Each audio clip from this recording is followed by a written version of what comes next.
We want to move to a startling headline about the Zika virus as the number of cases here in the U.S. has doubled from 113 to 279.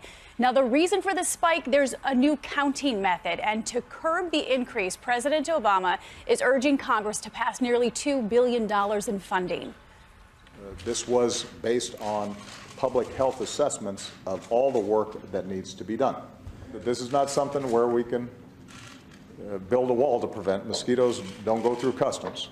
Dr. B, this is a dramatic increase. We're talking about 113 to 279. Right. What's the explanation? So in the past, the CDC was only reporting on pregnant women who tested positive for Zika and had symptoms. Now they're including pregnant women who test positive for Zika but don't have symptoms. And the reason is there's some evidence that if you get infected and have no symptoms, your baby can still be affected.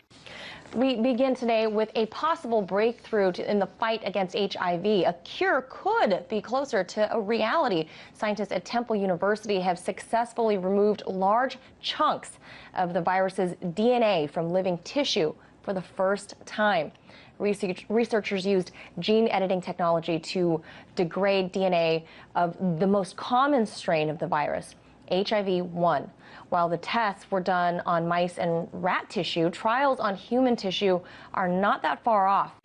Scientists now have created a human-animal hybrid embryo in the hunt for cures. What you're looking at there is one person's belief in what a human-animal hybrid could look like. Rob Stein for NPR is reporting that a handful of scientists around the United States are trying to do something that some people find disturbing: make embryos that are part human and part animal. A group of scientists are trying to make embryos that are part human and part animal. Chimeras, or organisms composed of different types of cells, may one day be used to create animals that have human organs, which could be used for transplants.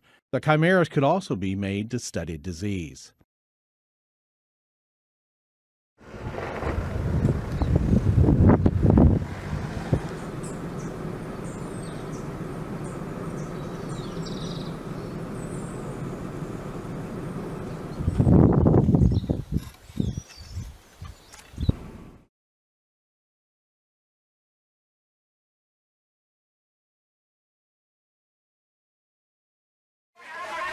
Authorities in low-lying Bangladesh have moved about 500,000 people into 3,500 shelters, according to the disaster minister. Cyclone Rawanu has killed people in collapsed houses, landslides and a storm surge that broke embankments at two places in the Chittagong port city in the southeast.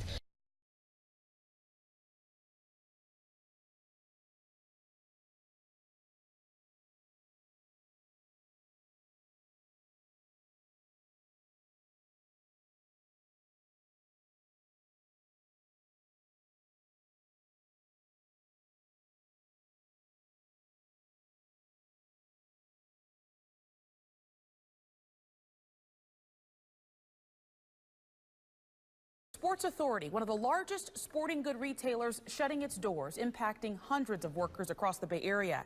ABC Action News reporter Sarah Rosario has more on exactly how many people in Tampa Bay will be impacted.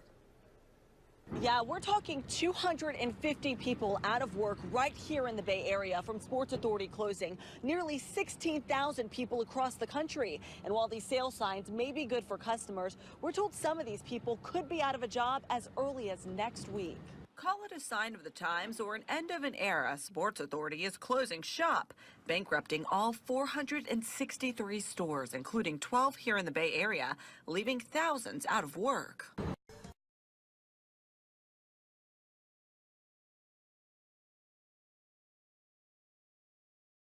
Oklahoma lawmakers have moved to effectively ban abortion in their state. They have made it a felony for doctors to perform the procedure, passing a bill overturning the U.S. Supreme Court's 1973 decision that legalized abortion nationwide. This bill restricts any physician who performs an abortion from obtaining or renewing a license to practice medicine in Oklahoma. The bill has been deemed unconstitutional by many,